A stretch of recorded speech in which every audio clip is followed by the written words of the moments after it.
tratto più atteso della superstrada pedemontana, 35 km tra Bassano e Montebelluna, le province di Vicenza e Treviso collegate. Zaia, sogno che si avvera, adesso al lavoro per arrivare all'autonomia. Dopo il taglio del nastro, il viaggio inaugurale che abbiamo seguito con le nostre telecamere, 27 minuti da Bassano del Grappa a Montebelluna, e a fine anno, annuncia Zaia, arriviamo a Treviso Nord. Imprese e amministratori locali presenti al taglio del nastro, la soddisfazione per la rivoluzione viaria che cambia il modo di programmare gli spostamenti. Un altro schianto mortale nel tratto maledetto della 4 tra San Sino di Livenza e Porto Gruaro. Un autocarro si scontra con un tiro, il conducente del primo veicolo muore incastrato. Vaccinazioni senza seguire il criterio delle fasce d'età e con l'ok dell'AIFA anche per i ragazzi dai 12 ai 15 anni, questo a partire dal 3 giugno, ad annunciarlo il commissario Figliuolo.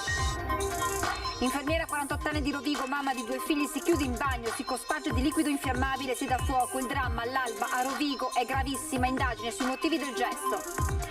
Massima attenzione dopo la tragedia del Mottarone, la società della funivia del Falori a Cortina rinvia la riapertura all'11 giugno nonostante le manutenzioni fossero già state fatte, controlli e verifiche hanno avuto un surplus. La grande festa a Venezia per il ritorno in Serie A degli arancione-roverdi dopo 19 anni di attesa. La gara di ieri sera contro il Cittadella ha fatto esplodere la gioia. Edizione regionale dei telegiornali di Antenna 3, buonasera e ben ritrovati. Dunque oggi è la giornata della pedemontana veneta, una giornata che abbiamo seguito in diretta sin da questa mattina con tutte le fasi del taglio del nastro fino all'arrivo in pullman dopo 35 km al casello di Montebelluna. Finalmente le province di Vicenza e Treviso collegate da un'autostrada che proietta l'economia in un futuro. Tutto da scrivere. È un commento anche emotivo ed estetico quello che fa il presidente del Veneto sui 35 km di pedemontana veneta aperti oggi tra Bassano Ovest e Montebelluna. Finalmente questa arteria attraversa e collega le province di Vicenza e Treviso, abbatte i tempi, riduce i costi per il trasporto delle merci, migliora i dati dell'inquinamento. A Bassano si danno appuntamento sindaci, consiglieri, imprenditori che hanno creduto in questa superstrada insieme a Zaia, e l'efficienza è anche nell'organizzazione della cerimonia. Obbligo di presentarsi con il referto di un tampone, altrimenti l'UL7 lo effettua al momento. Solo dopo si entra nella zona protetta dell'inaugurazione.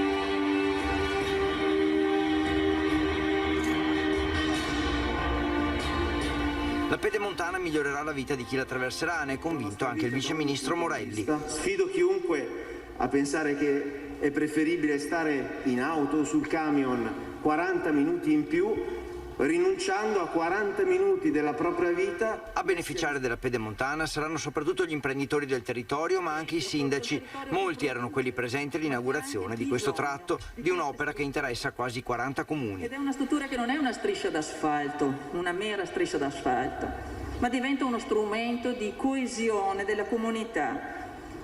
Al trasporto merci, è una possibilità per le aziende, per il turismo. Una strada, sottolinea il presidente Luca Zaia, nata grazie all'impegno di chi tutti i giorni, con caldo, freddo, pioggia o sole, ha portato avanti l'opera, e grazie ai voti del Consiglio regionale, tanto che il governatore fa salire sul palco i consiglieri per un applauso collettivo, rivelando anche la prossima priorità.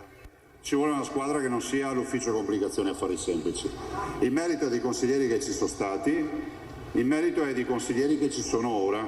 Ovvio che la prossima è l'autonomia. Finito il Covid si parla solo di autonomia in Veneto. Grazie. Grazie mille. Grazie. Infine la benedizione del casello e il taglio del nastro, quindi l'apertura ufficiale della strada, con i primi ingressi al casello di Bassano alle 15.04 di venerdì. Questa è un'infrastruttura che cambierà il modo di pensare, di ragionare, di programmare i nostri viaggi in questi territori. Diamo solo un esempio: un Treviso Nord-Bassano potrebbe essere una percorrenza di 20-25 minuti. Adesso cos'è? Un'ora e un quarto, un'ora e mezza, dipende da come ti va.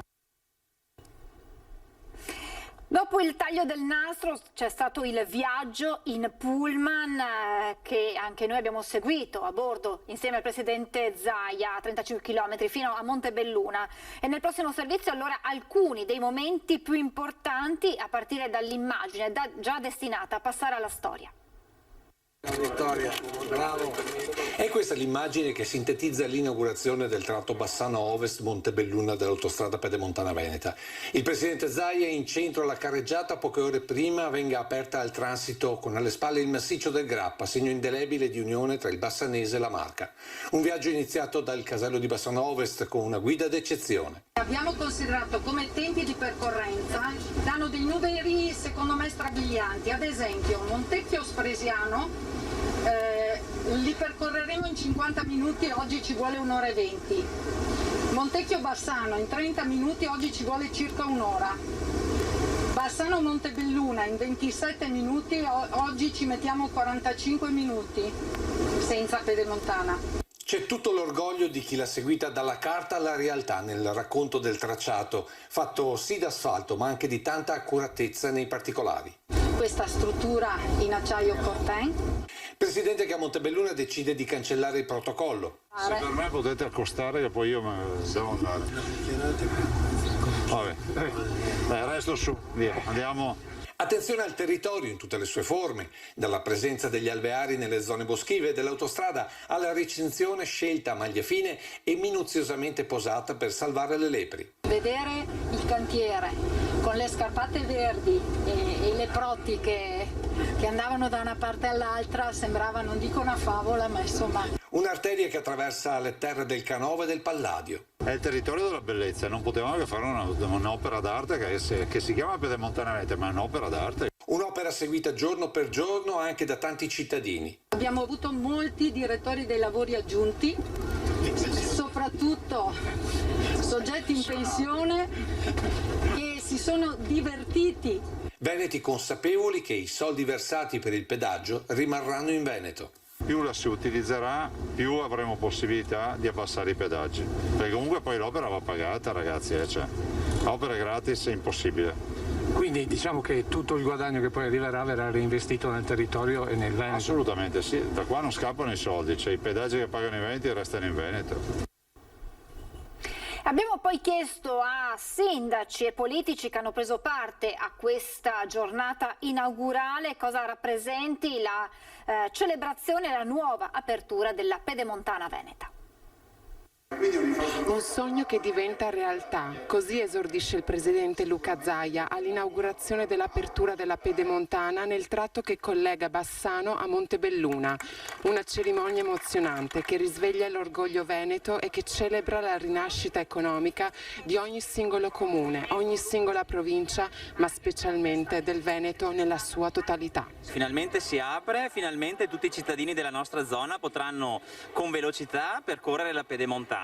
È un aspetto fondamentale anche per tutte le aziende, per tutti coloro che lavorano nel territorio, che potranno avere maggiori opportunità e soprattutto maggiori sviluppi verso quello che è il nuovo mondo. Finalmente una nuova arteria importantissima, non solamente per la viabilità di questo territorio, ma soprattutto per l'economia del territorio bassanese e di tutta la pedemontana, una delle aree più ricche del Veneto che da tanti anni aspettava questa infrastruttura e oggi finalmente abbiamo inaugurato una tratta importante, una delle tratte principali, che servirà sì l'economia ma penso anche a tanti altri motivi di sviluppo come il turismo, la sanità. Ricordiamoci che qui stiamo parlando anche di ULSS pedemontana, quindi sarà facile anche raggiungere i diversi ospedali che abbiamo lungo questa arteria. Finalmente dopo tanti anni e anche tante difficoltà, perché come ha detto Zaia abbiamo ereditato un cadavere eccellente, oggi grazie a questa amministrazione abbiamo inaugurato questa grande opera che è la più grande in Italia. È un evento molto importante, io l'ho vissuta anche prima da sindaco, nei miei 10 anni di sindaco di Rosà, insomma qua siamo proprio ai confini, quindi rispetto a questo casello anche il prossimo, e quindi credo molto importante e molto atteso, proprio perché sappiamo qual era il gap infrastrutturale di questa zona e ci permetterà di essere molto più competitivi e soprattutto di dare risposta a tutte le nostre attività produttive. Finalmente viabilità adeguata, spostiamo il traffico a lunga percorrenza su un sedime diciamo indicato, i mezzi pesanti che non passeranno più per i centri abitati, veramente si cambierà la qualità della vita di tutti i paesi della fascia pedemontana, ma si avrà veramente una risposta per il mondo produttivo di queste zone fatta in maniera importante, una viabilità del terzo millennio per il Veneto che se la meritava. Speriamo che da qui si riparta guardando avanti in maniera ottimistica.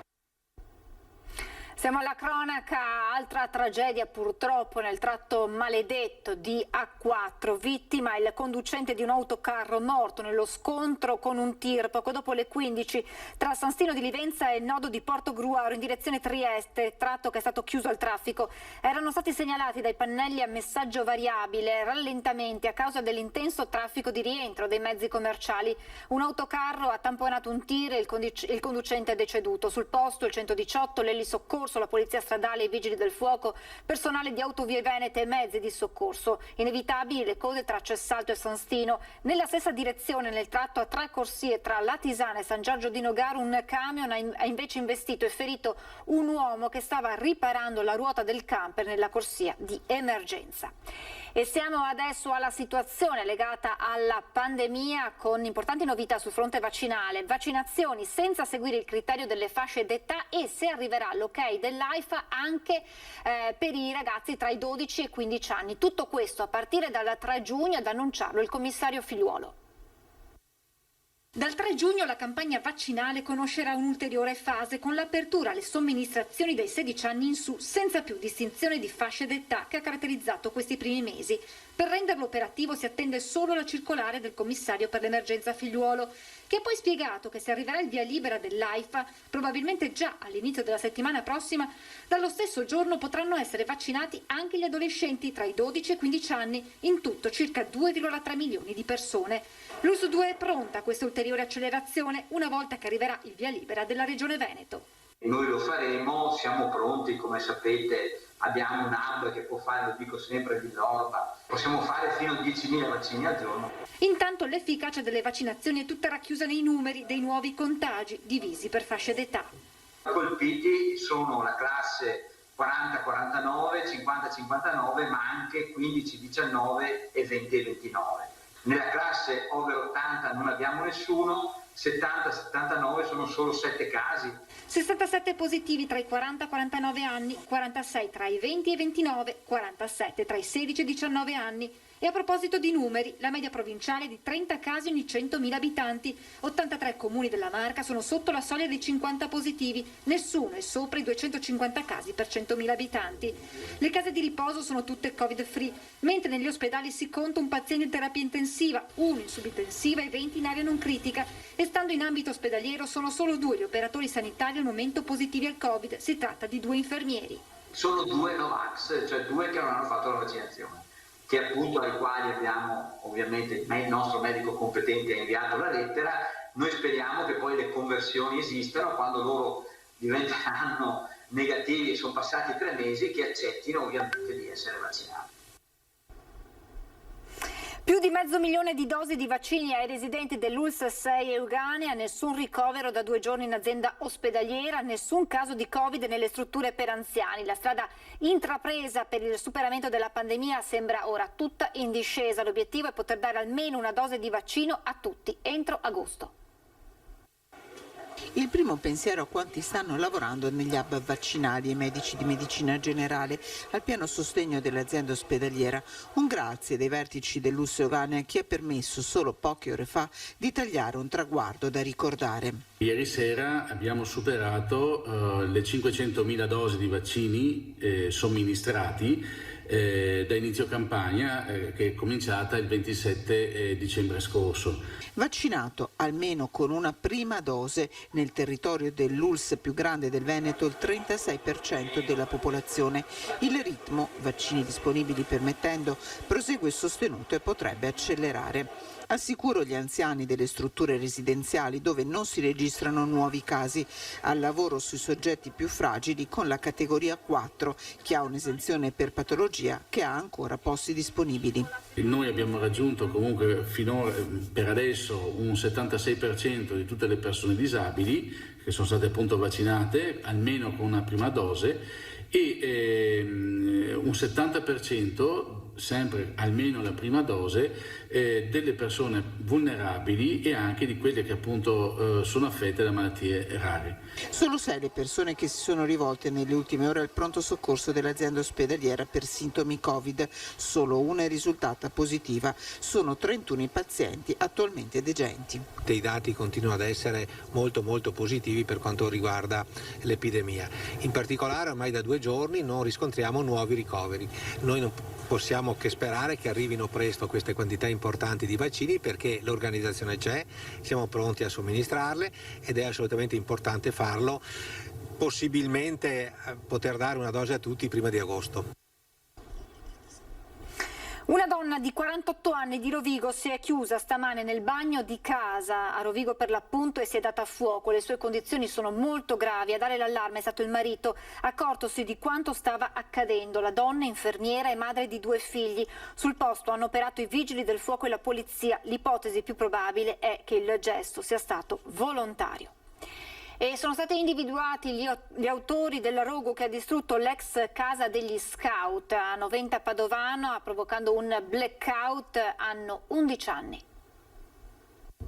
È cominciato tutto per gioco, ma alla fine si è trasformato in un rogo ingestibile.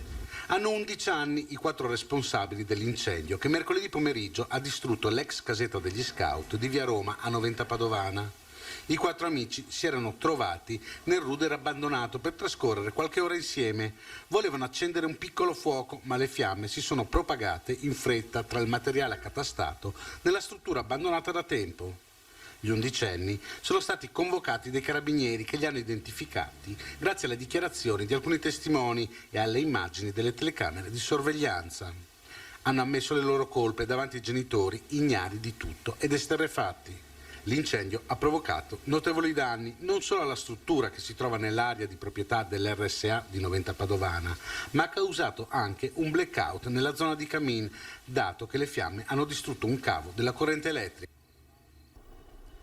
E hanno sempre 11 anni i giovanissimi protagonisti di quanto accaduto, del gioco assurdo accaduto lungo la Postumia a Oderzo in provincia di Treviso, sdraiati a terra sul ciglio della strada in attesa dell'arrivo di un'auto, e arriva l'appello dei carabinieri.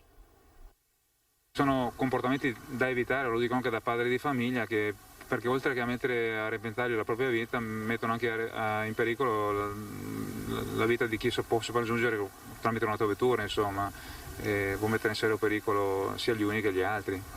Un gioco assurdo e pericoloso che ha rischiato di trasformarsi in una tragedia, una follia pura che purtroppo ha già dei precedenti. È accaduto a Oderzo lungo la Postumia, strada fra l'altro molto trafficata. I protagonisti sono giovanissimi, i testimoni parlano di ragazzini fra gli 11 e 12 anni. La segnalazione riguardava 2 ragazzini che mercoledì sera verso le 21:30 si sdraiavano sul tratto di strada che congiunge Oderzo a Ponte di Piave, sulla rotonda specificatamente del cash and carry di Oderzo. Intorno alle 21:30 un'auto con a bordo 2 fidanzati nota 2 giovanissimi stesi sul ciglio della strada che all'arrivo della macchina attraversano di tutta fretta raggiungendo il marciapiede del lato opposto. Una sorta di atto di coraggio che nulla ha a che vedere con il coraggio, ma solo un folle azzardo che mette a rischio più persone. Sono stati visti da alcune persone che hanno subito segnalato a noi la presenza di questi ragazzi e abbiamo subito mandato una pattuglia che però al loro arrivo i ragazzi si erano già dileguati. Ecco. Spaventati, infatti i testimoni hanno composto il 112 ed hanno avvertito i carabinieri, hanno riferito ai militari quello che avevano visto e soprattutto che questi ragazzini, una volta passata la loro macchina, avevano ricominciato.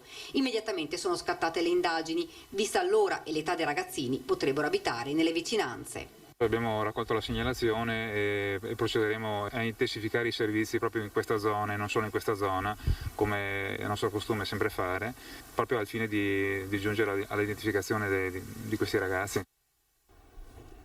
Il mondo degli impianti a fune sta reagendo con un incremento dei controlli tecnici su campate e cabine all'impatto d'immagine dell'incidente del Mottarone. La società della funivia del Faloria Cortina ha deciso di rinviare la riapertura dell'impianto prevista in questi giorni all'11 giugno. Nonostante le manutenzioni fossero già state fatte, controlli e verifiche hanno avuto un surplus, considerato anche che la tanta neve ancora presente in quota non consentirebbe agli escursionisti di svolgere molte attività.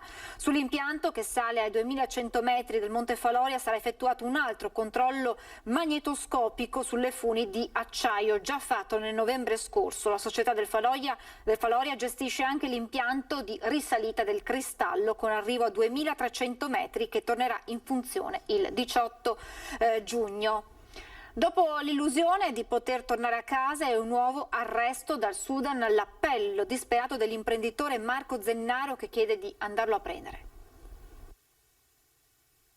Venitemi a prendere. È il disperato appello di Marco Zennaro, l'imprenditore veneziano 46enne detenuto in Sudan in una cella del commissariato della capitale da quasi 2 mesi. Sono le parole riportate dal suo avvocato e riferite a chi sta lavorando da settimane per farlo tornare a casa. Solo 2 giorni fa l'incubo sembrava finito per Marco. Era stato finalmente rilasciato con effetto immediato. Ma la felicità è durata poco, perché in breve tempo è stato riportato indietro, senza alcuna spiegazione, ancora una volta. Il legale della famiglia ha cercato il procuratore generale, ma non è riuscito a trovarlo né in tribunale né al telefono. Eppure il procuratore era stato chiaro. I membri della pubblica accusa di tutti i gradi hanno accettato di rifiutare e rilasciare l'accusato, aveva detto, annullare il caso e revocare il divieto di viaggio. Ma così non è andata. Da fonti non ufficiali sembra che il suo accusatore si sia opposto alla sentenza, chiedendo un supplemento delle indagini. A che titolo però non è ancora chiaro, come non sono chiari ancora troppi aspetti di questa vicenda che sta coinvolgendo Zennaro. E siamo alla politica, obiettivo, elezioni amministrative e regionali. Parte con l'acceleratore il nuovo gruppo Coraggio Italia, fondato dal sindaco di Venezia Luigi Brugnaro, che ha arruolato l'onorevole padovano Marco Marin, fuoriuscito da Forza Italia. E quindi siamo partiti col gruppo parlamentare, ma non è un'operazione di palazzo con i gruppi parlamentari, è un'operazione che si rivolge proprio al territorio e agli italiani. Vogliamo stare tra la gente e portare le loro istanze, le istanze degli italiani in Parlamento. Una nuova avventura per capitani coraggiosi, la definisce così Marco Marin, il deputato padovano fuoriuscito da Forza Italia e ora capogruppo alla Camera del nuovo partito Coraggio Italia, fondato dal sindaco di Venezia Luigi Brugnaro. Nei prossimi 2 mesi verrà portato avanti il processo costituente di questo nuovo soggetto politico, che si rivolge a moderati, liberali, cattolici ed europeisti. È evidente che la nostra è una collocazione chiara, una collocazione di centrodestra, non vogliamo ambiguità, non vogliamo essere tirati dalla giacchetta da altri, noi siamo il centro del centrodestra. Molti obiettivi, in primo luogo la partecipazione alle amministrative. Ma certo, noi ci prepariamo come fanno le persone serie per correre anche ovviamente non solo alle elezioni politiche ma alle regionali e alle amministrative. Vogliamo fare un movimento politico che duri i prossimi 20 anni. È una sfida, a noi le sfide piacciono, l'abbiamo chiamata apposta Coraggio Italia. Quindi un gruppo intanto di capitani coraggiosi e correremo naturalmente anche alle elezioni amministrative in Veneto come in tutta Italia. Siamo al calcio, nel giorno della festa e dell'apoteosi per il ritorno in Serie A. Anche il club arancio-nero-verde ha sostenuto la richiesta, ne abbiamo parlato pochi minuti fa, per liberare l'imprenditore prigioniero in Sudan in condizioni disumane. In campo, dopo 94 minuti di grande sofferenza, esplode la gioia. Nella serata di grandi sofferenze sportive, prima dell'apoteosi, un altro gol da incorniciare il Venezia lo ha segnato nel pre-partita con uno striscione che chiedeva la liberazione dell'imprenditore veneziano Marco Zennaro. Una giornata, quella di ieri, indimenticabile, iniziata al mattino presto con i tifosi in attesa davanti all'hotel Villa Malapa al Lido, un momento storico, anticipo di tante altre vigilie da Serie A la prossima stagione. Villa Malapa da quasi 30 anni è punto di riferimento per tutte le squadre che vengono a giocare in Laguna contro il Venezia. Questa è la casa del Venezia da sempre, siamo pertanto orgogliosi e felici che ci abbiano scelto anche in questa occasione, sperando di portare buona fortuna e sperando che veramente possano andare in Serie A. In attesa del Venezia e stasera in Serie A e là!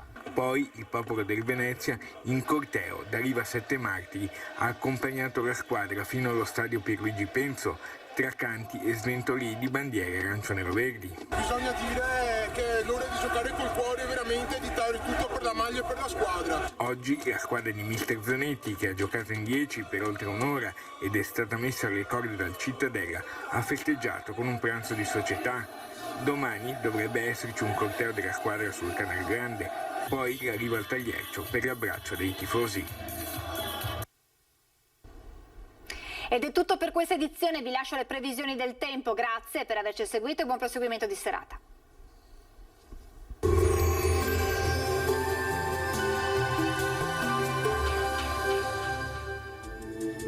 Bentrovati al meteo. Ultimo weekend di maggio caratterizzato da una situazione tranquilla sul nostro territorio, salvo per i consueti disturbi pomeridiani. Ma diamo uno sguardo più approfondito alla situazione. Sul Veneto inizialmente sarà sereno o poco nuvoloso, salvo per possibili annuvolamenti sulle zone montane. Nel corso delle ore pomeridiane graduale aumento della nuvolosità. Avremo occasionali acquazzoni dapprima sui rilievi, in probabile estensione anche alle aree pedemontane e settentrionali della pianura a partire dal tardo pomeriggio sera. Temperature comunque gradevoli, minime tra 7 e 14 gradi, massime invece tra i 21 e i 25 gradi. Ci spostiamo ora sul Friuli Venezia Giulia, anche qui bel tempo, ma col passare delle ore avremo rovesci sulle Alpi, localmente fin verso le aree pianeggianti. Temperature minime tra 12 e 14 gradi, massime sui 21-23 gradi. Infine uno sguardo alla situazione del Trentino Alto Adige, ampio soleggiamento al mattino, a seguire occasionali temporali sparsi. Temperature minime intorno ai 7-9 gradi, massime infine sui 24 gradi all'incirca. Dal meteo di Antenna 3 per ora è tutto, grazie per l'attenzione e arrivederci.